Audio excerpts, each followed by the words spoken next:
Sir ଏଇଟା କଣ? ଏଇଟା ହଉଛି ରିଫ୍ଲେକ୍ସନ ଅଫ ସାଉଣ୍ଡ ଦେଖିବା ପାଇଁ ଗୋଟିଏ ଆପରାଟସ୍। କୋଇଲିର ଶବ୍ଦ ପିଲାଟି କରି ଦେଖିବ କୋଉଠୁ କୋଇଲିର ଶବ୍ଦ ଆସୁଛି, ପିଲାମାନେ ଆଖି ବୁଝି କହିବେ। ଠିକ ଅଛି, ଷ୍ଟାର୍ଟ।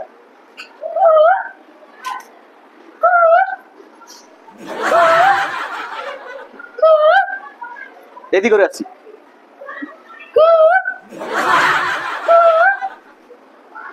ओके ठीक अच्छे प्रतिफलन पड़ा मुझे पॉइंट रखी ताकू को पॉइंट रे भल सुबियो एक्चुअली सुबियो कोठी।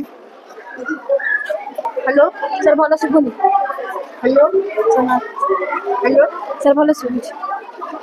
हेलो सर भल सुबुची सुबुची ओके आमे 50 डिग्री कोण करी साउंड को छाड़ुले ताकू सुबिला 10 20 30 40 50 अर्थात 40 एटी भी 40 एटी भी 40 तो रिफ्लेक्शन ऑफ जो साउंड से 40 डिग्री पाखे इंसिडेंट साउंड जी 40 डिग्री रिफ्लेक्टेड साउंड 40 डिग्री।